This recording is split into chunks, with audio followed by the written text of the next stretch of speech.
أشهد أن لا إله إلا الله وحده لا شريك له وأشهد أن محمدا عبده ورسوله أما بعد فأعوذ بالله من الشيطان الرجيم بسم الله الرحمن الرحيم الحمد لله رب العالمين الرحمن الرحيم مالك يوم الدين إياك نعبد وإياك نستعين اهدنا الصراط المستقيم صراط الذين أنعمت عليهم غير المغضوب عليهم ولا الضالين وأقسموا بالله جهد أيمانهم وأقسموا بالله جهد أيمانهم لئن أمرتهم ليخرجن قل لا تقسموا طاعة معروفة إن الله خبير بما تعملون قل أطيعوا الله وأطيعوا الرسول وإن تولوا فإنما عليه ما حمل وعليكم ما حملتم وإن تطيعوه تهتدوا وما على الرسول إلا البلاغ المبين وعد الله الذين آمنوا منكم وعملوا الصالحات ليستخلفنهم في الأرض كما استخلف الذين من قبلهم ولا يمكنن لهم دينهم الذي ارتضى لهم ولا يبدلنهم من بعد خوفهم أمنا يعبدونني لا يشركون بي شيئا ومن كفر بعد ذلك فأولئك هم الفاسقون وأقيموا الصلاة وآتوا الزكاة وأطيعوا الرسول لعلكم ترحمون अल्लाह ताला जे फज़ल सां जमायत अहमदिया में ख़िलाफ़त जो निज़ाम क़ाइमु थिए 117 साल गुज़री चुका आहिनि। 1908 में हीउ निज़ाम क़ाइमु थियो ऐं अल्लाह ताला जे वाइदनि ऐं पाण सॻोरनि सल्लल्लाहु अलैहि वसल्लम जी पेशिनगोइनि जे मुताबिक़ ई क़ाइमु थियो। सो हीउ अल्लाह ताला जो तमामु वॾो अहसान आहे जमायत अहमदिया ते त असीं हिकिड़े अहिड़े निज़ाम जो हिसो आहियूं जंहिंजी पेशिनगोई अल्लाह ताला फ़रमाई त मसीह ऐं महदी जी आमद खां पोइ हिकिड़ो अहिड़ो दौरु शुरू थींदो जेको इस्लाम जी नशत सानिया जो दौरु आहे ऐं पोइ इन ई निज़ाम में ख़िलाफ़त जो दौरु बि शुरू थींदो जंहिंजे बारे में पाण सॻोरनि सल्लल्लाहु अलैहि वसल्लम तमामु वाज़ह तौर ते पेशिनगोई फ़रमाई हुई। पाण सॻोरनि सल्लल्लाहु अलैहि वसल्लम जी पेशिनगोई जेका हदीस में बयानु थी आहे उहा ही आहे। पाण फ़रमायाऊं त तव्हां में नबूअत क़ाइमु रहंदी जेसि ताईं अल्लाह चाहींदो, पोइ हू उनखे खणी वठंदो ऐं ख़िलाफ़त अला मिनहाज नबूअत क़ाइमु थींदी, पोइ अल्लाह ताला जॾहिं चाहींदो इन नेमत खे बि खणी वठंदो। पोइ उन जी तक़दीर जे मुताबिक़ तकलीफ़ ॾियण वारी बादशाहत क़ाइमु थींदी। जॾहिं हीउ दौरु ख़तमु थींदो त इन खां बि वधी करे जाबिर बादशाहत क़ाइमु थींदी जेसि ताईं अलाह ताला चाहींदो। पोइ अलाह उनखे बि खणी वठंदो। उनखां पोइ वरी ख़िलाफ़त अला मिनहा जे नबूअत क़ाइमु थींदी ऐं हीअ फ़रमाए पाण ख़ामोश थी विया। सो हीअ पेशिन गोई हुई पाण सॻोरनि सल्लल्लाहु अलैहि वसल्लम जी, जंहिंजे मुताबिक़ अलाह ताला जे फज़ल सां हज़रत मसीह मऊद अलैहिस्सलातु वस्सलाम जी बैसत खां पोइ हिकिड़ो नओं दौरु इस्लाम जी नशत सानिया जो शुरू थियो ऐं संदन वफ़ात खां पोइ ख़िलाफ़त जो दौरु बि शुरू थियो। हीअ आयतूं जेके मूं तिलावत कयूं आहिनि, अलाह ताला फ़रमाए थो, तर्जुमो इन्हनि जो हीअ आहे त ऐं उन्हनि अलाह ताला जा पका कसम खयां त जेकॾहिं तूं उन्हनि खे हुकुम ॾीं त हू ज़रूरु निकिरी पवंदा। तूं चई छॾ त कसम न खणो, दस्तूर जे मुताबिक़ इताअत कयो। यकीनन अल्लाह जेको तव्हां कयो था उनखां हमेशह बाख़बर रहंदो आहे। चई छॾ त अल्लाह जी इताअत कयो ऐं रसूल जी इताअत कयो। सो जेकॾहिं तव्हां फिरी वञो त उन ते सिर्फ़ु ओतिरी ज़िमेवारी आहे जेका उन ते विधी वई आहे ऐं तव्हां ते बि ओतिरी ज़िमेवारी आहे जेतिरी तव्हां ते विधी वई आहे। ऐं जेकॾहिं तव्हां इन जी इताअत कयो त हिदायत माणे वेंदो ऐं उन रसूल ते खोले खोले पैगाम पहुचाइण खां सवाइ का ज़िमेवारी कान्हे। तव्हां मां जन माण्हुनि ईमान आंदो ऐं नेक अमल बजा आंदाऊं, उन्हनि सां अलाह ताला पको वाइदो कयो आहे त हू उन्हनि खे ज़रूरु ज़मीन में ख़लीफ़ो बणाईंदो, जहिड़ो की उन्हनि खां पहिरियनि माण्हुनि खे ख़लीफ़ो बणायो ऐं उन्हनि जे लाइ उन्हनि जे दीन खे जेको उन्हनि जे लाइ पसंदि कयो ज़रूरु तमकिनत अता कंदो ऐं उन्हनि जी ख़ौफ़ जी हालति खां पोइ ज़रूरु उन्हनि खे अमुन जी हालति में मटे छॾींदो। हू मुंहिंजी इबादत कंदा, मूंसां कंहिंखे शरीक न करार ॾींदा ऐं जेको इन खां पोइ बि नाशुक्री करे, इहे ई उहे माण्हू आहिनि जेके नाफ़रमान आहिनि। ऐं निमाज़ खे क़ाइमु कयो ऐं ज़कात ॾियो ऐं रसूल जी इताअत कयो त जीअं तव्हां ते रहम कयो वञे। सो हिननि आयतुनि मां साफ़ वाज़ह आहे त अल्लाह ताला मुसलमाननि सां वाइदो कयो आहे त तव्हां में ख़िलाफ़त जो निज़ाम क़ाइमु थींदो। ख़ुलफ़ाए राशिदीन जो ज़मानो 30 सालनि ताईं रहियो। हाणे 30 सालनि जे लाइ त अल्लाह ताला जो वाइदो न हो ऐं पर हीउ हिकिड़ो मुकमिल वाइदो हो ऐं इन जी तशरीह पाण सॻोरनि सल्लल्लाहु अलैहि वसल्लम बि फ़रमाए छॾी। जहिड़ो की मां हदीस पढ़ी आहे त ख़िलाफ़त अला मिनहाज नबूअत हुई, पोइ बादशाहत हुई, पोइ जाबिर बादशाहत हुई, वरी ख़िलाफ़त अला मिनहाज नबूअत क़ाइमु थींदी ऐं हीअ मसीह मौद जे ज़माने में क़ाइमु थींदी। सो इन ॻाल्हि खे असां अहमदिन खे यादि रखणु घुरिजे त असां हज़रत मसीह मऊद अलैहिस्सलातु वस्सलाम खे मञी करे अल्लाह ताला जे हुकुमनि ते अमल करण जो हिकिड़ो अहद कयो आहे ऐं इन अहद जो हिकिड़ो शर्त हीअ आहे त असीं हमेशह ख़िलाफ़त सां जुड़िया रहंदासीं। इन ई ॾांहुं अलाह ताला असांखे तवजो ॾियाराई आहे ऐं पर तलक़ीन फ़रमाई अथई ऐं इन जे बारे में पाण सॻोरनि सल्लल्लाहु अलैहि वसल्लम जो इरशाद आहे। सो जेसि ताईं असीं ख़िलाफ़त सां जुड़िया रहंदासीं, अलाह ताला जे फ़ज़लुनि जा वारिस बणिजंदा रहंदासीं। पर इन जे लाइ बि शर्त आहिनि, जहिड़ो की अलाह ताला आयतुनि में बि फ़रमायो आहे। सो इन्हनि शर्तनि खे पूरो करण बि असां लाइ ज़रूरी आहे।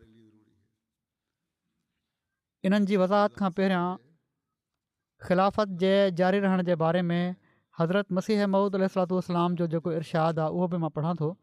पाण रिसाला अलवसियत में फ़रमायाऊं, ख़ुदा ताला ॿिनि क़िस्मनि जी कुदरत ज़ाहिर कंदो आहे। पहिरियों ख़ुदि नबियुनि जे हथां पंहिंजी कुदरत जो हथु ॾेखारींदो आहे। ॿियो अहिड़े वक़्त में जॾहिं नबी जी वफ़ात खां पोइ ॾुखियाईनि खे मुंहुं ॾियणो पवंदो आहे ऐं दुश्मन ज़ोर वठी वेंदा आहिनि ऐं सम्झंदा आहिनि त कमु बिगड़जी वियो ऐं यकीन करे वठंदा आहिनि त हाणे हीअ जमायत बर्बादु थी वेंदी ऐं ख़ुदि जमायत जा माण्हू बि तरदुद में पइजी वेंदा आहिनि ऐं उन्हनि जूं चेलियूं भॼी पवंदियूं आहिनि ऐं केतिरा ई बदकिस्मत मुर्तद थियण जूं वाटूं अख़्तियार करे वठंदा आहिनि। तॾहिं ख़ुदा ताला ॿियो भेरो पंहिंजी ज़बरदस्त कुदरत ज़ाहिर कंदो आहे ऐं किरंदड़ जमायत खे संभाले वठंदो आहे। सो उहे जेके आख़िर ताईं सबुरु कंदा आहिनि ख़ुदा ताला जे हिन मौजज़े खे ॾिसंदा आहिनि।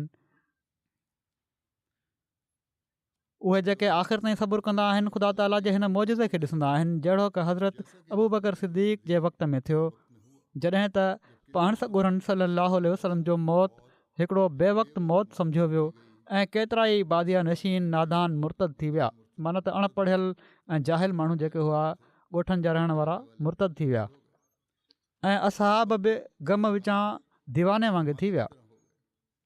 ओड़ी महिल ख़ुदा ताला हज़रत अबू बकर सिद्दीक़ खे खड़ो करे ॿीहर पंहिंजी कुदरत जो नमूनो ॾेखारियो ऐं इस्लाम खे बर्बादु थींदे थींदे झले वरिताईं ऐं इन वाइदे खे पूरो कयईं जेको फ़रमायो हुआईं, वला युमक्किनन्न लहुम दीनहुम लज़ी इर्तज़ा लहुम वला युबद्दिलन्नहुम मिन बादि ख़ौफिहिम अमना। माना त ख़ौफ़ खां पोइ वरी असीं उन्हनि जा पेर ॼमाए छॾींदासीं। अहिड़ो ई हज़रत मूसा अलैहिस्सलाम जे वक़्त में थियो, जॾहिं त मूसा मिस्र ऐं किनान जी वाट में इन खां अॻु जो बनी इसराईल खे वाइदे जे मुताबिक़ मंज़िल मक़सूद ताईं पहुचाइनि फ़ौत थी विया ऐं बनी इसराईल में उन्हनि जे मरण सां हिकिड़ो वॾो मातम बर्पा थियो। हज़रत मसीह मऊद अलैहिस्सलातु वस्सलाम फ़रमाइनि था, सो अज़ीज़ो, जॾहिं त क़दीम खां सुनतुल्लाह इहा ई आहे त ख़ुदा ताला ॿ कुदरतूं ॾेखारींदो आहे त जीअं मुखालफ़नि जी ॿिनि कूड़ियुनि ख़ुशियुनि खे पामाल करे ॾेखारे, सो हाणे मुमकिन नाहे त ख़ुदा ताला पंहिंजी क़दीम सुनत खे तर्क करे छॾे। तंहिं करे तव्हां मुंहिंजी इन ॻाल्हि ते जेका मां तव्हां वटि बयानु कई आहे ग़मगीन न थियो, तव्हां जूं दिलियूं परेशान न थियनि, छो त तव्हां लाइ ॿी कुदरत खे ॾिसण बि ज़रूरी आहे ऐं इन जो अचणु तव्हांजे लाइ बहितरु आहे, छो त उहा दाइमी आहे। हिते बि हज़रत मसीह मऊद अलैहिस्सलातु वस्सलाम इन ई हदीस जे मुताबिक़ हिकिड़ी दाइमी कुदरत जी निशानदेही फ़रमाए छॾी आहे, जंहिंजो सिलसिलो क़यामत ताईं मुनक़ते न थींदो ऐं ॿी कुदरत नथी अची सघे, पाण फ़रमाइनि था, ऐं ॿी कुदरत नथी अची सघे जेसि ताईं जो मां न वञा, पर जॾहिं मां वेंदुसि त पोइ ख़ुदा उन ॿी कुदरत खे तव्हांजे लाइ मोकिले छॾींदो जेका हमेशह तव्हां सां गॾु रहंदी, जहिड़ो की ख़ुदा जो इब्राहिम अहमदिया में वाइदो आहे ऐं उहो वाइदो मुंहिंजी ज़ात जे बारे में नाहे ऐं पर तव्हांजे बारे में वाइदो आहे, जहिड़ो की ख़ुदा ताला फ़रमाए थो त मां हिन जमायत खे जेके तुंहिंजा पोइ लॻा आहिनि क़यामत ताईं ॿियनि ते ग़लबो ॾींदुसि। सो ज़रूरु आहे त तव्हां ते मुंहिंजी जुदाई जो ॾींहुं अचे त जीअं बाद इन जे उहो ॾींहुं अचे जेको दाइमी वाइदे जो ॾींहुं आहे, उहो असांजो ख़ुदा वाइदनि जो सचो ऐं वफ़ादार ऐं सादिक़ ख़ुदा आहे। हू सभु कुझु तव्हांखे ॾेखारींदो जंहिंजो उन वाइदो फ़रमायो आहे, जेतोणीकि हीअ ॾींहं दुनिया जा आख़िरी ॾींहं आहिनि ऐं वॾियूं मुसीबतूं आहिनि जंहिंजे नुज़ूल जो वक़्तु आहे, पर ज़रूरु आहे त हीअ दुनिया क़ाइमु रहे जेसि ताईं जो उहे सभई ॻाल्हियूं पूरियूं न थी वञनि जंहिंजी ख़ुदा ख़बर ॾिनी आहे। मां ख़ुदा तरफ़ां कुदरत जे रंग में ज़ाहिर थियुसि ऐं मां ख़ुदा जी हिकिड़ी सरासर कुदरत आहियां ऐं मूंखां पोइ के ॿिया वजूद हूंदा जेके ॿी कुदरत जो मज़हर हूंदा। सो तव्हां ख़ुदा जी कुदरत सानी जे इंतज़ार में गॾु थी दुआ कंदा रहो ऐं घुर्जे त हर हिकु सालिहीन जी जमायत हर हिकु मुल्क में गॾु थी दुआउनि में लॻा रहनि त जीअं ॿी कुदरत आसमान तां नाज़िल थिए ऐं तव्हांखे ॾेखारे त तव्हांजो ख़ुदा अहिड़ो क़ादिर ख़ुदा आहे। हाणे हिते हज़रत मसीह मऊद अलैहिस्सलातु वस्सलाम बि ही फ़रमायो त कुदरत सानी जे इंतज़ार में गॾु थी दुआ कंदा रहो ऐं हर मुल्क में सालिहीन जी जमायत गॾु थी दुआऊं कनि। उन वक़्तु जॾहिं पाण ई इरशाद फ़रमायो हुआऊं, इंडिया में या हिंदुस्तान में जमायत अहमदिया हुई ऐं कुझु माण्हू ॿाहिरि हूंदा, पर हीअ पेशनगोई बि पाण हिकिड़े रंग में फ़रमाए छॾियाऊं त हर मुल्क में ही दुआ कंदा रहनि, ॼण त आईंदा ज़मानो अहिड़ो ईंदो जो जॾहिं दुनिया में हर हंधि जमायत अहमदिया पखिड़िजी वेंदी ऐं अॼु असीं उहो ज़मानो ॾिसूं पिया था जो दुनिया में जमायत अहमदिया पखिड़ियल आहे ऐं हर हंधि ख़िलाफ़त सां वफ़ा ऐं प्यार ऐं मुहबत जो तालुक़ु असांखे नज़र अचे थो, जेको परे जे मुल्कनि में रहण वारनि में बि आहे। ऐं ख़िलाफ़त ख़ामसा जी चूंड में बि तव्हां ॾिठो कहिड़ी तरह दुनिया में पखिड़ियल माण्हुनि गॾु थी निज़ाम ख़िलाफ़त सां जुड़ण जो अहद कयो ऐं बैत कयऊं ऐं हीअ बैत इनशा आईंदा बि क़ाइमु रहंदी, माण्हू कंदा रहंदा ऐं आईंदा हमेशह इन जे मुताबिक़ अलाह ताला पंहिंजे फज़लनि सां असांखे नवाज़ींदो वेंदो, छो त हीअ अलाह ताला जो वाइदो आहे। हीअ पाण सॻोरन सल्लल्लाहु अलैहि वसल्लम जी पेशिनगोई आहे। हीअ हज़रत मसीह मौद अलैहिस्सलाम जो बि असांखे अलाह ताला खां इतलाह हासिलु करे ख़ुशख़बरी जो पैगाम आहे। सो असांखे घुरिजे त ख़िलाफ़त सां जुड़िया रहूं ऐं ख़िलाफ़त जे निज़ाम खे क़ाइमु करण जे लाइ हर क़ुर्बानी जे लाइ तयारु रहूं। जेकॾहिं असीं ईअं कंदा रहंदासीं त क़यामत ताईं असीं ख़िलाफ़त सां वाबस्ता रहंदासीं, नसुल असांजा वाबस्ता रहंदा ऐं उन जे फैज़ मां फैज़ हासिलु कंदा रहंदा। किन माण्हुनि जो ख़्यालु आहे त शायदि ख़िलाफ़त मुल्कियत में तब्दील थी वञे, जमायत अहमदिया में बि, पर अलाह ताला जो वाइदो बि हीअ आहे, पाण सॻोरन सल्लल्लाहु अलैहि वसल्लम जी पेशिनगोई ऐं जेका हदीस मूं पढ़ी पाण इन में फ़रमायो अथनि उहा बि इहा ई आहे ऐं हज़रत मसीह मौद अलैहिस्सलाम बि फ़रमायो आहे। उहो बि इन मां ज़ाहिर थिए थो त जमायत अहमदिया जी जेका ख़िलाफ़त आहे उहा इनशा ताला रूहानी ख़िलाफ़त रहंदी ऐं इन जो सिलसिलो क़यामत ताईं रहंदो ऐं को इन में अहिड़ो दौरु न ईंदो जॾहिं चयो वञे त शायदि का मुल्कियत अची वई। के फितनो फैलाइण वारा माण्हू हीअ ॻाल्हियूं चवणु लॻी पवंदा आहिनि त जमायत अहमदिया में मुल्कियत पैदा थी वई आहे। इहो कॾहिं बि न थींदो। हीअ अलाह ताला जो वाइदो आहे इनशा ताला त हमेशह रूहानी ख़िलाफ़त क़ाइमु रहंदी। अलाह ताला हीउ वाइदो फ़रमायो आहे त तव्हांजे अंदरि बि ओड़ी तरह ख़िलाफ़त क़ाइमु थींदी जहिड़ी तरह जो पहिरियनि माण्हुनि में ख़िलाफ़त क़ाइमु हुई, अहिड़ी तरह ख़िलाफ़त क़ाइमु थींदी ऐं उहा ख़िलाफ़त मुल्कियत जी ख़िलाफ़त न हुई ऐं पर रूहानियत जी ख़िलाफ़त हुई, जंहिंजो मिसाल अलाह ताला ॾिनो आहे। क़ुर शरीफ़ में मज़कूर आहे, नबियुनि जी तारीख़ में, इन मां असांखे इहो ई पतो पए थो त उहो ख़िलाफ़त जो निज़ाम हुयो जेको अलाह ताला सौं सिधो ॾींदो हो। पर हिकिड़ो ॿियो निज़ाम बि आहे अलाह ताला बणायो जेको ख़ुलफ़ाए राशिदीन जे दौर खां शुरू थियो ऐं उहो हाणे अॻिते हली रहियो आहे। हिकु दफ़ो हज़रत मिर्ज़ा बशीर अहमद साहिब बि इन उनवान ते हिकिड़ो मज़मून लिखियो। उन्हनि जो ख़्यालु इहो हुयो त शायदि हिकिड़ो ज़मानो अचे जो मुल्कियत जो निज़ाम अची वञे। इन ते हज़रत मुस्लिम मौद रज़ीअल्लाहु ताला अन्हु खे जॾहिं ख़बर पई त पाण वॾी सख़्ती सां इन जो रद्द फ़रमायाऊं, वॾी तरदीद फ़रमायाऊं ऐं पाण फ़रमायाऊं त मलूकियत जमायत अहमदिया में न ईंदी जेसि ताईं रूहानियत ऐं तक़वा क़ाइमु आहे इनशा ताला, ऐं हीअ क़ाइमु रहंदी। ऐं अलाह ताला जेके हज़रत मसीह मौद अलैहिस्सलाम सां वाइदा फ़रमाया आहिनि, जहिड़ो की पाण ख़ुदि फ़रमायो अथनि त जेसि ताईं उहे वाइदा पूरा नथा थियनि को अहिड़ो निज़ाम जमायत अहमदिया में न ईंदो जेको संदन ख़िलाफ़त खे नुक़सानु पहुचाइण वारो हुजे।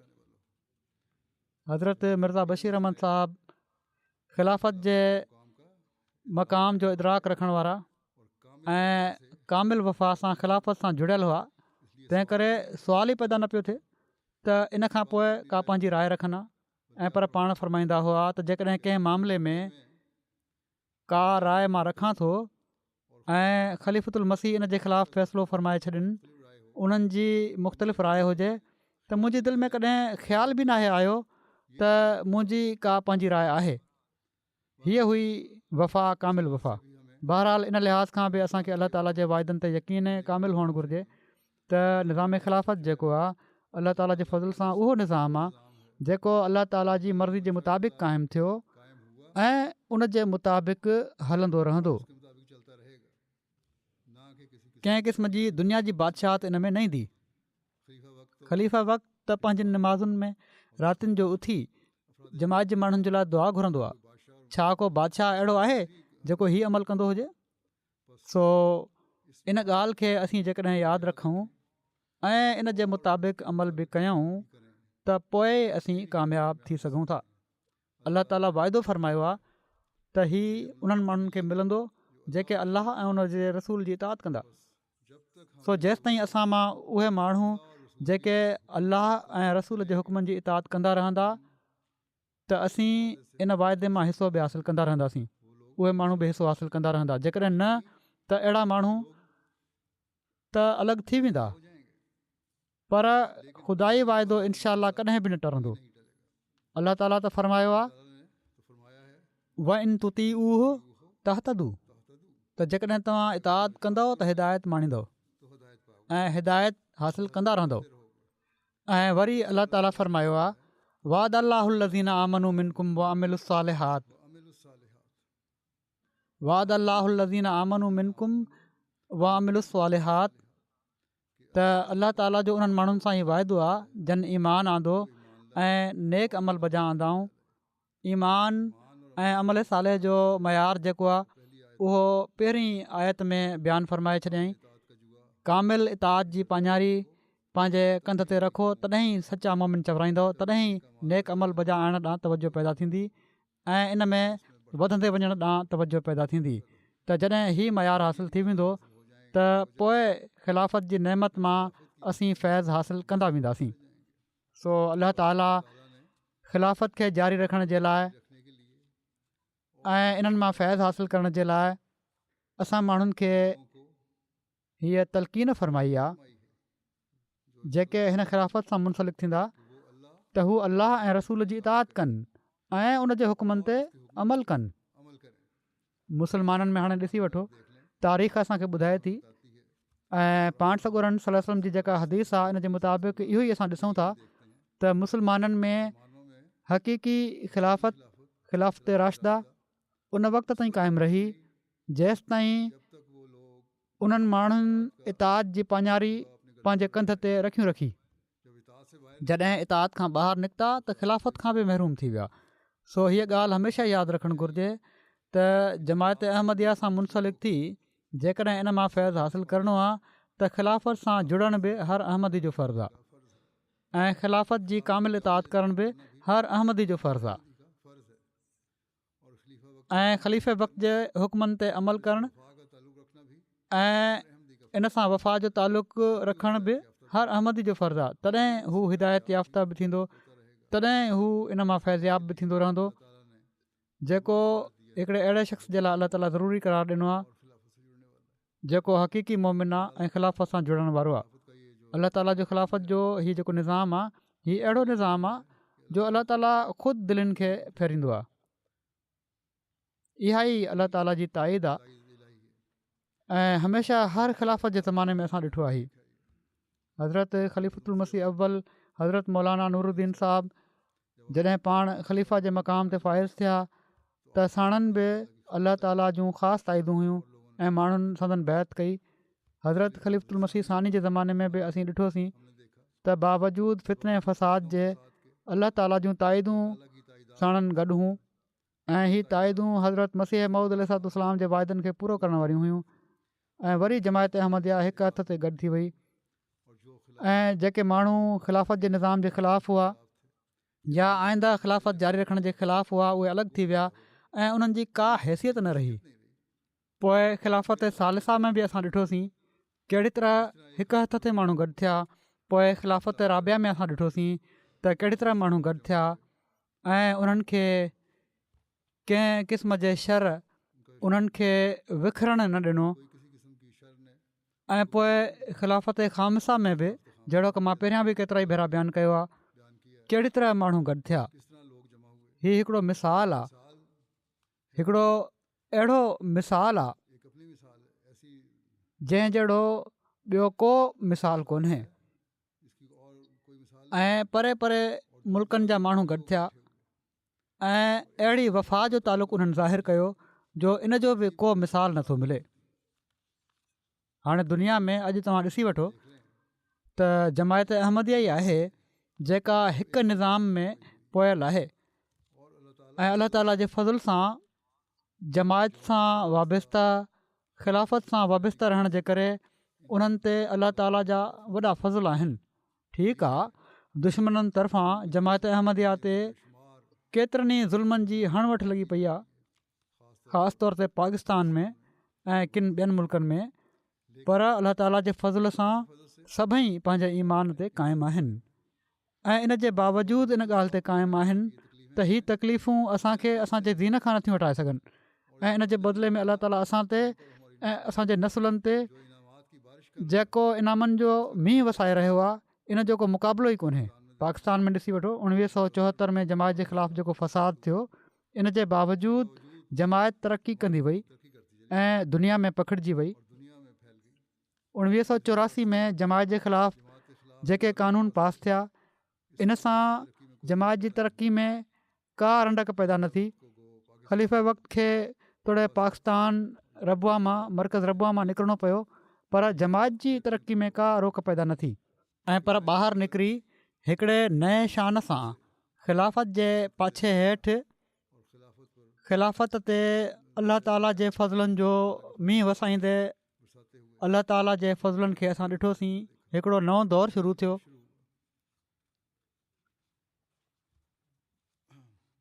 ऐं ख़िलाफ़त राबिया में असीं पोइ ॾिठोसीं त कहिड़ी तरह जमायत तरक़ी करे वई। ऐं अहिड़ी तरह हाणे बि असां ॾिसूं था त जमायत तरक़ी जी वाटुनि ते गामज़न आहे, बावजूदु इन जे जो दुश्मन ज़ुल्मनि जी हद करे छॾी आहे। अॼुकल्ह असीं ॾिसूं था, ख़ासि तौर ते 2010 खां पोइ जॾहिं मुख़ालिफ़नि तमामु वसी पैमाने ते असांजिन मस्जिदुनि ते हमिलो करे अहमदनि खे शहीद कयो। इन खां बाद पोइ वक़्तनि बवक़्तनि शहादतूं थी रहियूं आहिनि, कॾहिं वधीक कॾहिं घटि। ऐं ख़िलाफ़त ख़ामसा जे दौर में त तमामु घणियूं शहादतूं थियूं आहिनि, पर अलाह ताला इन जे बावजूदु माण्हुनि जे ईमाननि खे मुतज़ल्ज़ल नथो पियो करे। अलाह जो फज़ल आहे त माण्हुनि जे ईमान में तरक़ी थी रही आहे। ऐं न सिर्फ़ु ही त हू पंहिंजे ईमान ते क़ाइमु आहिनि, ऐं पर ईमान में तमामु मज़बूत थींदा पिया था वञनि। ठीकु आहे, के माण्हू कमज़ोर ईमान हूंदा आहिनि, कुझु पोइते बि हटिया हूंदा, पर अक्सरियत जेका आहे उहे पंहिंजे ईमाननि ते क़ाइमु आहिनि। ऐं अलाह ताला इन्हनि खे नवाज़े बि पियो थो। इन्हनि खे अलाह ताला ॿियनि ज़रियनि सां नवाज़ियो आहे। इन्हनि खे ॿाहिरि निकिरण जो मौक़ो मिली वियो ऐं अहिड़ी तरह उन्हनि खे दुनिया जी तरक़ियुनि सां बि अलाह ताला नवाज़ियो। अहिड़ी तरह ॿाहिरि जी दुनिया में असां ॾिसूं था, ॿियनि मुल्कनि में जमायत अहमदिया तमामु घणी फैलिजंदी पई थी वञे। हीउ वाइदो अलाह ताला जो ख़िलाफ़त सां हुयो, जंहिंजा नतीजा ही ज़ाहिर थी रहिया आहिनि त अॼु असीं 213-14 मुल्कनि में जमायत अहमदिया जे निज़ाम खे क़ाइमु करण वारा आहियूं। ऐं अलाह ताला जे फज़ुल सां मुख़लिसनि जी जमायत क़ाइमु थी रही आहे। ऐं परे परे रहण वारा माण्हू बि अहिड़ा आहिनि जो हैरत थिए थी त कहिड़ी तरह ख़िलाफ़त सां इन्हनि जो तालुक़ु आहे। मां पहिरियां बि बयानु करे चुको आहियां, केतिरा ई वाक़िया बयानु कंदो रहंदो आहियां, कहिड़ी तरह परे जा अफ्रीका जा माण्हू, ॻोठनि जा रहण वारा माण्हू ख़िलाफ़त सां तालुक़ु रखण वारा आहिनि, बावजूदु नुक़साननि जे पंहिंजे ईमान ते क़ाइमु आहिनि।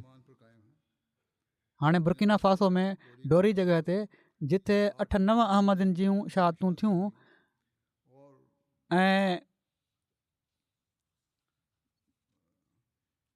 ईमान ते मज़बूती सां क़ाइमु रहंदे उन्हनि पंहिंजी जानियुनि जा नज़राना पेश कया। उन्हनि जा नसुल ऐं उन्हनि जूं औलादियूं ईमान ते क़ाइमु आहिनि ऐं हू चवनि था त असीं हज़रत मसीह मऊद अलैहिस्सलाम ते ओड़ी तरह ईमान रखूं था जहिड़ी तरह असांजे हिननि शहीदनि ईमान रखियो ऐं पंहिंजूं जानियूं क़ुर्बान कयाऊं। ऐं असां बि क़ुर्बान करण जे लाइ तयारु आहियूं ऐं असीं ख़िलाफ़त जे लाइ ऐं ख़िलाफ़त जे निज़ाम खे क़ाइमु करण जे लाइ हर क़ुर्बानी जे लाइ तयारु आहियूं। ऐं अहिड़ा मोहबत जा पैगाम हू मूंखे मोकिलींदा आहिनि जो हैरत थींदी आहे त हिननि परे वेठल माण्हुनि खे, जिन खे असां कॾहिं कॾहिं अणपढ़ियल सम्झंदा आहियूं, उन्हनि में बि ईमान जी अहिड़ी हरारत आहे जो उन्हनि जा लफ़्ज़ ऐं उन्हनि जो जज़्बो ऐं उन्हनि जो इश्क़ु ख़िलाफ़त सां मुहबत ऐं प्यारु हिकिड़ी नाक़ाबिले बयान ऐं नाक़ाबिले मिसाल शइ आहे। सो अलाह ताला जो ही फज़ुल आहे त ख़िलाफ़त अहमदिया सां अलाह ताला जेको हीउ वाइदो फ़रमायो हुयो त दाइमी हूंदी, हू हिन दाइमी निज़ाम खे क़ाइमु रखण जे लाइ माण्हुनि जी दिलनि खे बि ईमान सां भरे रहियो आहे ऐं भरींदो पियो थो वञे। अफ्रीका जे हिकिड़े मुल्क में मां वियुसि, हिकिड़ो शख़्स जंहिंजूं ॿाहूं बि सही तरह कमु न पियूं कनि, माज़ूर हो, उन मूंखे सलाम कयो ऐं इन ज़ोर सां मूंखे पकड़ियईं जो मुंहिंजो हथु लॻे पियो त कंहिं शिकंजे में अची वियो आहे। ऐं एॾी मुहबत जो इज़हार कयईं जो हैरत पई थिए त हिन खे केॾी मुहबत आहे। पहिरियां का कॾहिं बि ॼाण सुञाण ई कान्हे, सिर्फ़ु ख़िलाफ़त जी मुहबत हुई। ॾिसी माण्हू ॻोढ़नि सां रोअण लॻी पिया पवनि। कॾहिं बि पहिरियां मिलिया कोन, का वाक़फ़ियत नाहे, पर अहिड़ी तरह भाकुर पाए रोअनि पिया जो हैरत पई थिए त कहिड़ी तरह अलाह ताला उन्हनि जी दिलनि में ख़िलाफ़त जे लाइ मुहबत पैदा करे छॾी आहे। ऐं हीअ अहद पिया कनि त असीं ख़िलाफ़त अहमदिया खे क़ाइमु रखण जे लाइ हर क़ुर्बानी जे लाइ तयारु आहियूं। हीअ असांजो अहद नाहे, ऐं पर असां इन खे पूरो करे ॾेखारण वारा आहियूं। केतिरा ई हर साल मूंखे ख़त लिखंदा आहिनि माण्हू, ऐं केतिरा ई ख़त अहिड़ा आहिनि जिन में नंढनि ॿारनि खां वठी औरतुनि ऐं जवाननि ऐं पोढ़नि ताईं जा ख़त आहिनि। उन्हनि में मुहबत जो इज़हार थी रहियो हूंदो आहे, ऐं अहिड़ी अहिड़ी मुहबत जा नज़ारा आहिनि जंहिंखे ॾिसी इंसानु हैरान थी थो वञे त कहिड़ी तरह अलाह ताला उन्हनि जी दिलनि में ख़िलाफ़त जे लाइ ऐं जमात जे लाइ ऐं हज़रत मसीह मऊद अलैहिस्सलाम जे लाइ मुहबत पैदा करे छॾी आहे, ऐं इस्लाम जी तरक़ी जे लाइ केॾो दर्द उन्हनि जी दिलनि में पैदा करे छॾियो अथई। सो हीअ शइ आहे जेका ख़िलाफ़त अहमदिया जे ज़रिए सां अलाह ताला क़ाइमु फ़रमाई आहे, ऐं इन खे जारी रखण जे लाइ अलाह ताला असांखे फ़रमाए थो त तव्हां माण्हू इन ते क़ाइमु रहंदव। जेकॾहिं नेकिन ते क़ाइमु रहंदव, पंहिंजा अमल नेक रखंदव, त पोइ इन मां फैज़ ई हासिलु कंदा रहंदव।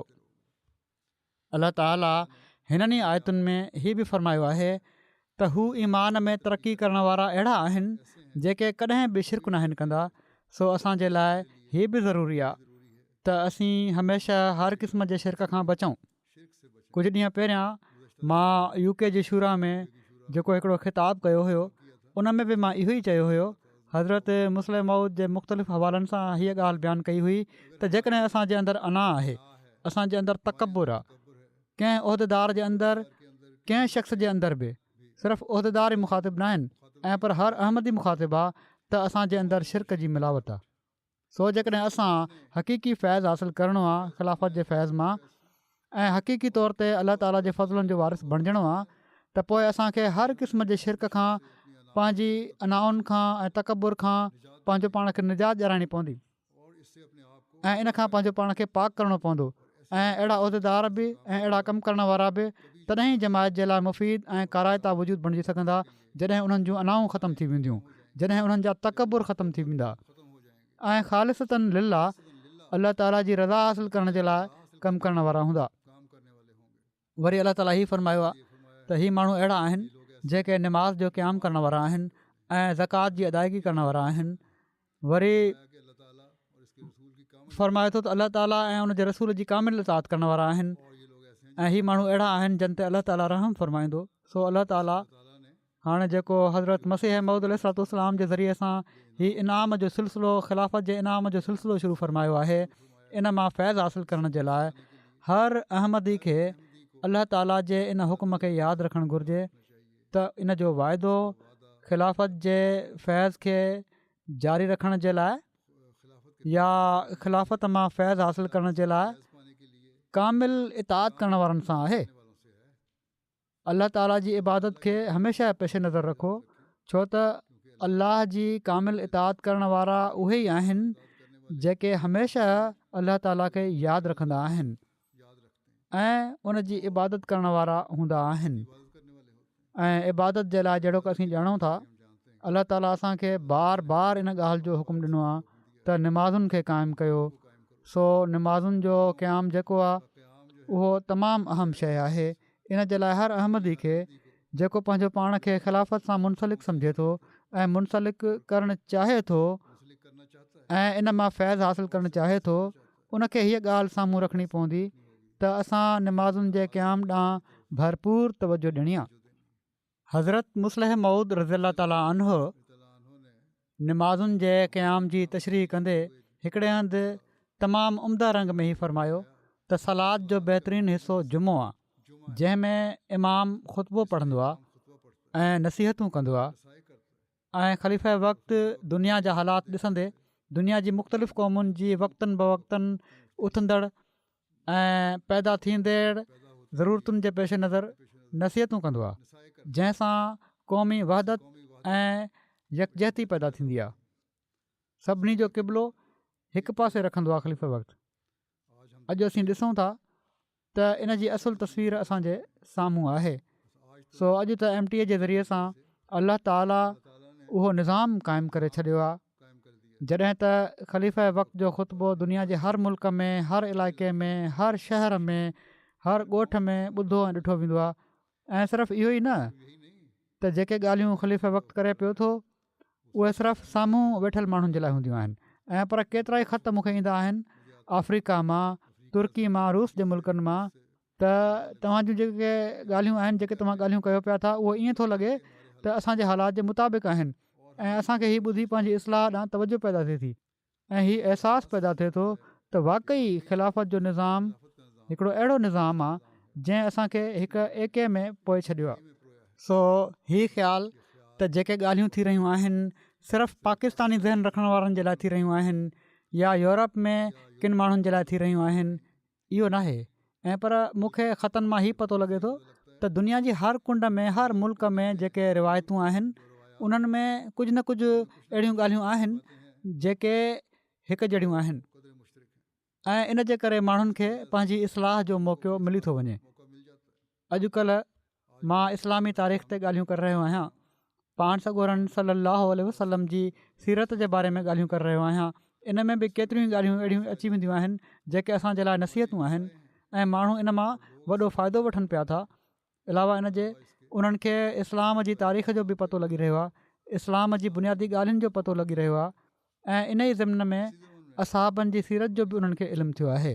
ऐं इन ई ज़िमन में पाण सॻोरन सल्लल्लाहु अलैहि वसल्लम जी मुख़्तलिफ़ मौक़नि ते जेका उसवे हसन आहे इन जो बि पतो लॻी रहियो आहे। के ॻाल्हियूं अहिड़ियूं बि आहिनि जेके उन्हनि जी ज़ाती इस्लाह जे लाइ बि उन्हनि लाइ फ़ाइदेमंद आहिनि ऐं इन मां हू फ़ाइदो वठनि पिया था ऐं इन जो इज़हार बि माण्हू कनि था।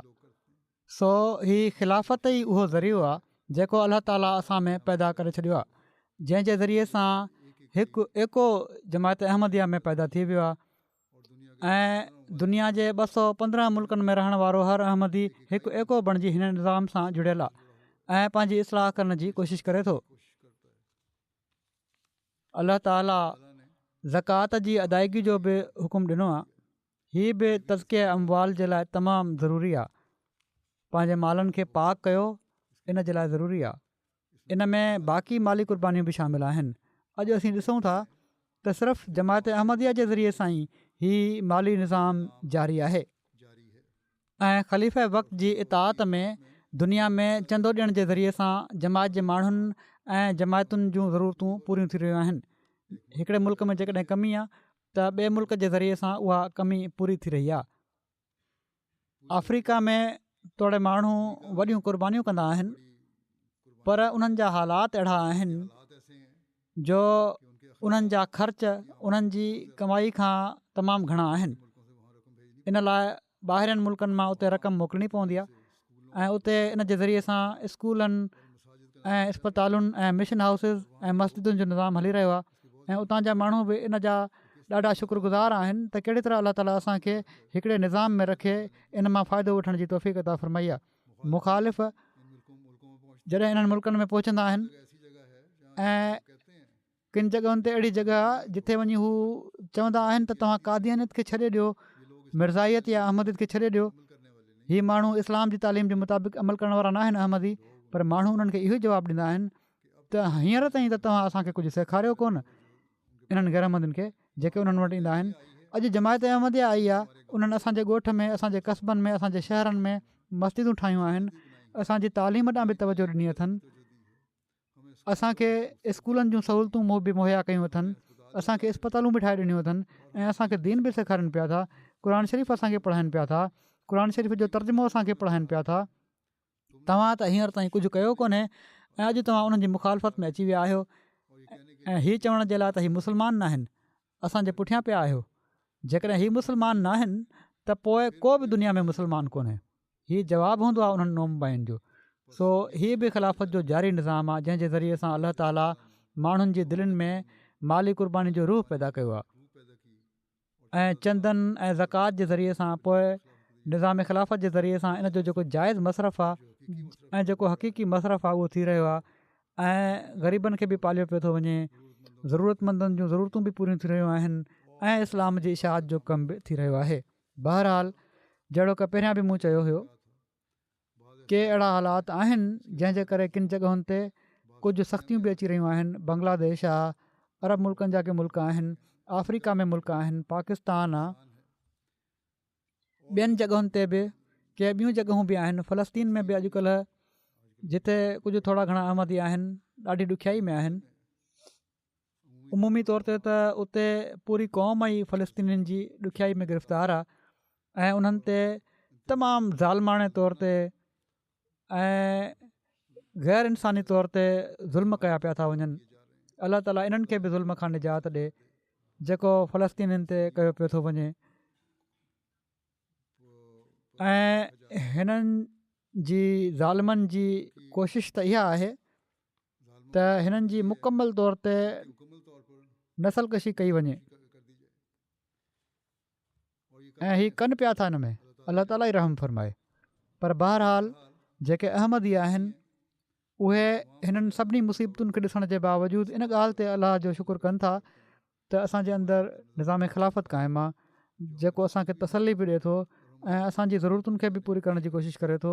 दुनिया में असीं ॾिसूं था त जहिड़ो की हज़रत मसीह मौद अलैहिस्सलाम फरमायो हुयो त केतिरा ई हादसा ज़ाहिर थींदा, के त कुदरती आफ़तुनि जा हादसा आहिनि, कुझु इंसाननि जी पंहिंजी ग़लतियुनि जे करे ऐं पंहिंजनि अनाउनि जे करे हिकिड़े फितने फ़साद में दुनिया पई आहे जंहिंजे करे जंगियूं थी रहियूं आहिनि ऐं फ़साद पैदा थियल आहिनि। जेकॾहिं हिननि माण्हुनि हाणे बि अलाह ताला ॾांहुं तवजो न कई त पोइ हिकिड़ी तबाही दुनिया ते अचण वारी आहे जंहिंजी हज़रत मसीह मौद अलैहिस्सलाम केतिरा ई भेरा पेशन गोई फरमाई आहे। सो निज़ाम ख़िलाफ़त सां जुड़ण वारनि जो फ़र्ज़ु आहे त हू इन पासे तवजो ॾियनि त असां दुनिया खे बि तबाही खां बचाइणो आहे ऐं जॾहिं दुनिया खे तबाही खां बचाइण जो अहद कंदासीं त पोइ इन जे लाइ कोशिशि बि कंदासीं ऐं कोशिशि हीअ आहे त दुनिया खे अलाह ताला ॾांहुं आणण जी पूरी कोशिशि कयूं ऐं पैगाम खे पहुचाइण जे लाइ पंहिंजे वधि में वधि वसीलनि ऐं सलाहियतुनि खे क़तबु आणियूं ऐं इन जे लाइ जान माल वक़्तु क़ुर्बान करण जे लाइ हर वक़्तु तयारु रहूं ऐं अहिड़ी तरह पाण बि पंहिंजो तालुक़ु अलाह ताला सां अहिड़ी तरह वधायूं जो अलाह ताला जा ख़ासि फज़ुल हर अहमदी ते हुजनि ऐं हू इन्हनि फज़ुलनि जे करे अलाह ताला जो कुर्ब हासिलु करण वारो हुजे। ऐं जॾहिं कुर्ब हासिलु करण वारो हूंदो त पोइ जिथे दुनिया खे बचाइण वारो थींदो उते हू पंहिंजे नसलुनि खे बि बचाइण वारो थींदो ऐं पंहिंजो पाण खे बि आफ़तुनि खां बचाइण वारो थींदो। छो त हीअ आफ़तूं ऐं तबाहियूं जेके आहिनि एतिरे क़दुरु गंभीर शिकिल अख़्तियार कंदियूं पयूं थी वञनि ऐं आइंदा ख़बर न आहे कहिड़ी शिकिल अख़्तियार कनि जंहिंजो इंसानु तसवुर बि नथो करे सघे। सो हमेशह यादि रखो त ख़िलाफ़त अहमदिया सां जुड़ण सां ई हाणे दुनिया जो बका आहे ऐं ख़िलाफ़त अहमदिया इन निज़ाम जो तसलसुल आहे, उन वाइदे जो तसलसुल आहे जेको अलाह ताला पाण सॻोरन सल्लल्लाहु अलैहि वसल्लम सां फरमायो हुयो ऐं जंहिंजी पेशन गोई पाण सॻोरन सल्लल्लाहु अलैहि वसल्लम फरमाई हुई ऐं जेको मसीह मौद अलैहिस्सलाम जे ज़रिए सां जारी थियणो हो। सो ख़िलाफ़त अहमदिया जी ही कड़ी आहे जेका अलाह ताला ताईं वठी थी वञे ऐं इन निज़ाम खे क़ाइमु करण जे लाइ हिकिड़ी कड़ी आहे। इन जे लाइ हर अहमदी खे कोशिशि करणु घुरिजे ऐं जॾहिं असां हीअ कंदासीं त अलाह ताला असांखे पंहिंजे फज़लुनि जो बि वारिस बणाईंदो ऐं उहे फज़ल अहिड़ा हूंदा जो दुनिया में कंहिं ॿिए ते अहिड़ा फज़ुल नाज़िल नथा थी सघनि। हज़रत मसीह मौद अलैहिस्सलाम जो हिकिड़ो इक़्तिबास मां हाणे पेश कयां थो आख़िर में। पाण फरमाइनि था हीअ न सोचियो त ख़ुदा ताला तव्हांखे ज़ाया करे छॾींदो, तव्हां ख़ुदा जे हथ जो हिकिड़ो ॿिज आहियो जेको ज़मीन में पोखियो वियो आहे। ख़ुदा फरमाए थो त हीउ ॿिज वधंदो ऐं विझंदो ऐं हर पासे खां इन जूं टारियूं निकिरंदियूं ऐं हिकिड़ो वॾो वणु थी वेंदो। सो मुबारक हू जेको ख़ुदा जी ॻाल्हि ते ईमान रखे, मुबारक हू जेको ख़ुदा जी ॻाल्हि ते ईमान रखे ऐं विच में अचण वारनि इब्तिलाउनि खां न डिॼे, छो त इब्तिलाउनि जो अचण बि ज़रूरी आहे त जीअं ख़ुदा तव्हांखे आज़माए त केरु पंहिंजी बैत जी दावा में सादिक ऐं केरु काज़िब आहे। उहो जेको कंहिं इब्तिलाह सां लग़्ज़िश खाईंदो उहो को बि ख़ुदा जो नुक़सानु न कंदो ऐं बदबख़्ती उनखे जहनुम ताईं पहुचाईंदी। जेकॾहिं हू पैदा न थियो हुजे हा त हुनजे लाइ भलो हो, पर उहे माण्हू जेके आख़िर ताईं सबुरु कंदा ऐं उन्हनि ते मुसीबतुनि जा ज़लज़ला ईंदा ऐं हादसनि जा तूफ़ान हलंदा ऐं क़ौमूं उन्हनि ते खिलंदियूं ऐं टोकूं कंदियूं ऐं दुनिया उन्हनि सां सख़्तु बुछां सां पेश ईंदी। उहे आख़िर फ़तहयाब थींदा ऐं बरक़तुनि जा दरवाज़ा उन्हनि ते खोलिया वेंदा। ख़ुदा मूंखे मुखातिबु करे फ़रमायो आहे त मां पंहिंजी जमायत खे इतलाह ॾियां त जन माण्हुनि ईमान आंदो, अहिड़ो ईमान जो इन सां दुनिया जी मिलावट नाहे ऐं उहो ईमान जेको निफ़ाक़ या बुज़दिली सां आलूदो नाहे ऐं उहो ईमान जेको इताद जे कंहिं दर्जे खां महरूम नाहे। अहिड़ा माण्हू ख़ुदा जा पसंदीदा माण्हू आहिनि ऐं ख़ुदा फ़रमाए थो त उहे ई आहिनि जन जो क़दम सिद्क़ जो क़दम आहे। सो अलाह ताला जो फज़ुलु आहे, जहिड़ो की मूं चयो त दुनिया जे हर कुंड में, हर मुल्क में अलाह ताला जमायत अहमदिया खे, हज़रत मसीह मौद अलैहिस्सलाम खे, ख़िलाफ़त अहमदिया खे अहिड़ा माण्हू मुहैया फ़रमाए छॾिया आहिनि जेके पंहिंजनि क़ुर्बानीुनि जे मयारनि में वधंदा पिया था वञनि। ऐं अलाह ताला जेके हज़रत मसीह मौद अलैहिस्सलाम सां वाइदा फ़रमाया आहिनि, इन्हनि खे असीं पूरो थींदे ॾिसूं पिया था। हज़रत मसीह मौद अलैहिस्सलाम फ़रमायो हुयो त अलाह ताला मूंसां वाइदो फ़रमायो आहे त हीअ दुनिया जो ख़ात्मो न थींदो जेसि ताईं अलाह ताला मुंहिंजा सभई वाइदा पूरा न करे छॾे, कुझु मुंहिंजी ज़िंदगी में ऐं कुझु मूंखां पोइ। माना त हज़रत मसीह मौद अलैहिस्सलाम जी ज़िंदगी में ऐं कुझु बाद में। ऐं उहे अलाह ताला अॼु ताईं असां ॾिसूं था त पूरा कंदो पियो थो वञे ऐं निज़ाम ख़िलाफ़त सां जुड़ियल रहण वारा इन जो मुशाहिदो बि कनि पिया था ऐं इनशा आईंदा बि कंदा वेंदा।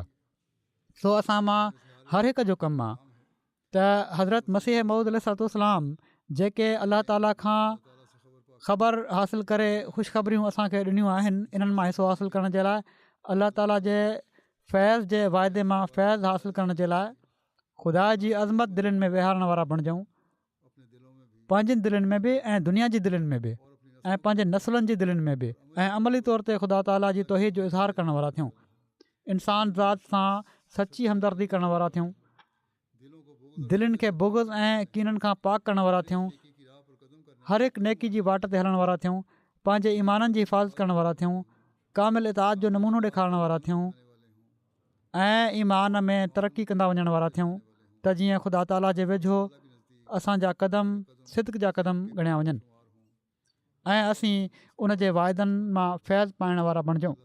अलाह ताला असांखे इन जी तौफ़ीक़ अता फ़रमाए त असां मां हर माण्हू ख़िलाफ़त अहमदिया खे क़ाइमु रखण जे लाइ हर क़ुर्बानी जे लाइ तयारु रहे ऐं असीं जेके अहद कयूं था मुख़्तलिफ़ वक़्तनि में ज़ली तनज़ीमुनि में ॿिया उन्हनि जा मेंबर बि अहद कंदा आहिनि, उहो उनखे पूरो करण वारा थियूं ऐं अलाह ताला असांजी ज़िंदगियुनि में अहिड़ो ज़मानो आणे जो जॾहिं असीं ॾिसूं त दुनिया में अलाह ताला जी वहदानियत जो झंडो हर हंधि फड़के पियो थो ऐं पाण सॻोरनि सल्लल्लाहु अलैहि वसल्लम जी ग़ुलामी में माण्हू टोलनि जा टोला अचनि पिया था ऐं अलाह ताला जे कामिल फ़र्माबरदारनि मां बणिजण जी कोशिशि कनि पिया था। ऐं जॾहिं हीउ थींदो त तॾहिं उहो ॾींहुं हूंदो जेको असांजे लाइ ख़ुशी जो ॾींहुं हूंदो, उहो ई ॾींहुं आहे जेको असांजे लाइ अहिड़ो बाबरकत ॾींहुं हूंदो जॾहिं असीं चवंदासीं त ख़िलाफ़त जो जेको अलाह ताला वाइदो कयो हुयो इन जी बरकतुनि मां अॼु असीं फ़ाइदो वठूं पिया था ऐं इहे ई ॾींहं आहिनि जेके दुनिया खे तबाही खां बचाइण वारा ॾींहं हूंदा। अलाह ताला असांखे पंहिंजी इस्लाह करण जी बि तौफ़ीक़ अता फ़रमाए ऐं अलाह ताला जे पैगाम खे दुनिया में पहुचाइण जी बि तौफ़ीक़ अता फ़रमाए। आमीन। निमाज़ खां पोइ मां 2 जनाज़ा बि पढ़ाईंदुसि। पहिरियों जेको ज़िक्र आहे उहो मुकरम कर्नल डॉक्टर पीर मोहम्मद मुनीर साहिब जो आहे। ही एडमिनिस्ट्रेटर बि रहिया आहिनि फज़ल उमर इस्पताल रबुआ जा। कुझु ॾींहं पहिरियां 85 सालनि जी उमिरि में फ़ौत थी विया। इन्ना लिल्लाहि व इन्ना इलैहि राजिऊन। अलाह ताला जे फज़ल सां मूसी हुआ। 1963 में डॉक्टर साहब पाण बैत करे जमायत में शमूलियत इख़्तियार कई हुई। इन खां पोइ 1967 में पाण वसियत कयाऊं ऐं वसियत जे निज़ाम में शामिलु थिया। 1991 में संदन अमल खे ॾिसी संदन वालदेन बि बैत जी सआदत हासिलु कई। कर्नल पीर मोहम्मद मुनीर साहब मुलाज़मत खां रिटायरमेंट खां पोइ नायब अमीर ज़िला मुल्तान तौर बि ख़िदमत जी तौफ़ीक़ हासिलु कई। 2004 में रबुआ शिफ्ट थी विया ऐं पोइ वक़्फ़ बादस रिटायरमेंट कयूं। फज़ल उमर इस्पताल में हिननि खे लॻायो वियो जनरल फिज़िशियन तौरु उन्हनि ख़िदमतूं कयूं। पोइ कुझु वक़्त खां पोइ हिननि खे एडमिनिस्ट्रेटर बणायो वियो फज़ल उमर अस्पताल जो। इन उहिदे ते बि पाण 12 सालनि ताईं वॾे इख़लास महिनत ऐं हमदर्दी सां ख़िदमत कयऊं, पंहिंजा फ़र्ज़ सर अंजाम ॾिनऊं। ऐं 2017 में पंहिंजी सिहत जी कमज़ोरी जे करे एडमिनिस्ट्रेटर तां हिननि खे हटायो वियो, पर डॉक्टर तौरु ई इस्पताल में पोइ बि ख़िदमत कंदा रहिया ऐं ENT जे शोबे में हिननि कमु कयो। संदन ख़िदमतूं जमायत जे लाइ बि वाक़फ़े ज़िंदगी तौरु बि 19 सालनि जूं आहिनि। संदन घरवारियूं अमतुल मालिक साहिबा, जेके हज़रत डॉक्टर मीर मोहम्मद इस्माइल साहिब जूं ॾोहिटियूं आहिनि, हीअ चवनि थियूं त तमामु शफ़ीक़ पीउ, महिरबानी घरवारा ऐं पूरे ख़ानदान सां सिला रहमी करण वारा हुआ। जमायत ऐं ख़िलाफ़त सां ॾाढो तालुक़ु हुन। पंहिंजे वक़्फ़ खे तमामु ईमानदारी सां पूरो करण जी कोशिशि कंदा हुआ। चवनि थियूं 60 साल मां हिननि सां गॾु रहियसि। तमामु नरम मिज़ाज ऐं सभिनी जो ॾाढो ख़्यालु रखण वारा हुआ। मुंहिंजे पीउ माउ जो, मुंहिंजे भेण भाउरनि जो ऐं पंहिंजे पीउ माउ जो ख़्यालु हिकु जेतिरो रखियऊं। इंसानियत सभिनी शयुनि खां मुक़दम हुई। ड्यूटी तां देरि सां घर ईंदा हुआ त कॾहिं कॾहिं मां उन्हनि खां पुछंदी हुअसि त चवंदा हुआ त माण्हुनि जा कम फाइलुनि सां आहिनि, जॾहिं मर्ज़ी फाइलूं बंदि करे छॾनि, पर मुंहिंजो कमु इंसाननि सां आहे। मां उन्हनि सां डील कंदो आहियां ऐं उन्हनि जी ज़रूरतुनि जो ख़्यालु रखणु मुंहिंजो फ़र्ज़ु आहे। हिकिड़े ॾींहुं चवनि थियूं त घर तमामु लेट आया।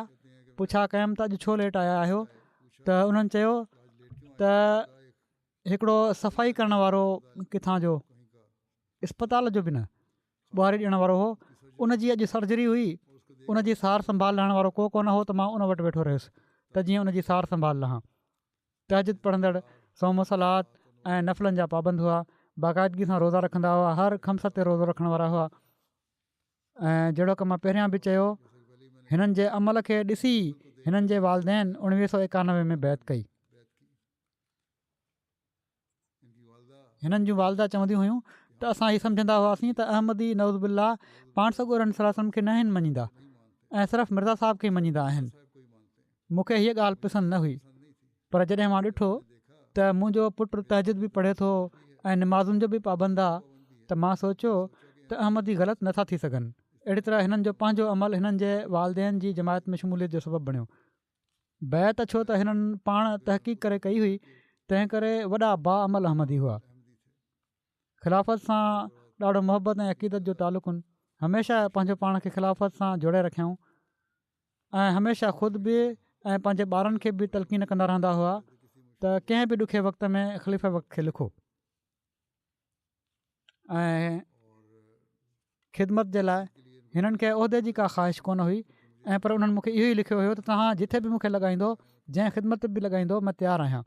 हिननि जे पोइ ते रहिजी वियल घर भातियुनि में घरवारी ऐं 3 पुट शामिलु आहिनि, पोटा पोटियूं शामिलु आहिनि। अलाह ताला हिननि सां मग़फ़िरत ऐं रहम जो वर्ताव फरमाए।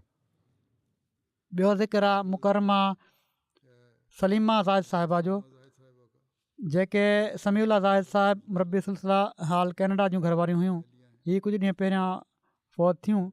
इन्ना लिल्लाहि व इन्ना इलैहि राजिऊन। मरहूमा मूसिया हुयूं। पोइ ते रहिजी वियल घर भातियुनि में घरवारे खां अलावा हिकिड़ी धीउ ऐं 3 पुट शामिलु आहिनि। हिननि जा हिकिड़ा पुट अताउल मोमिन ज़ाहिद साहिब मुरबी सिलसिला आहिनि ऐं जामा अहमदिया UK में उस्ताद आहिनि।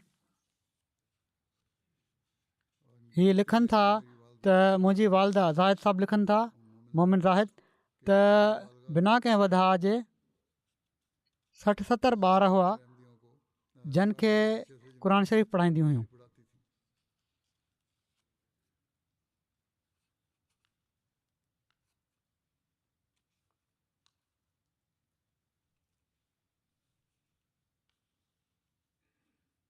न, मोमिन ज़ाहिद साहिब जे वालिद लिखियो आहे त बिना कंहिं वधा जे हिननि जूं वालदा 60-70 ॿारनि खे क़ुर शरीफ़ पढ़ाईंदियूं हुयूं ऐं उन्हनि जी वफ़ात खां पोइ हिननि मरहूमा जंहिंजो मां ज़िक्र कयां पियो थो, उन्हनि बि इन कम खे जारी रखियो ऐं क़ुर शरीफ़ पढ़ाईंदियूं रहियूं।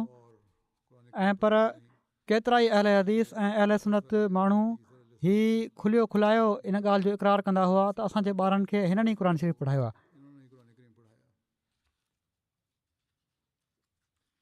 लिखनि था त सआदतमंद सादे मिज़ाज जूं वफ़ाशार ऐं ख़िदमतगुज़ार ख़ातून हुयूं, हमेशह ॿियनि जी ख़िदमत कंदियूं हुयूं, ज़रूरतमंदनि खे पंहिंजे मथां तरजीह ॾींदियूं हुयूं। हिननि जा पुट अताउल मोमिन ज़ाहिद चवनि था त तंगी जे हालात में बि पंहिंजी ज़ात ते ख़र्च करण जे बदिरां ज़रूरतमंदनि जी मदद करण खे तरजीह ॾींदियूं हुयूं। अलाह ताला हिननि सां मग़फ़िरत ऐं रहम जो वर्ताव फ़रमाए।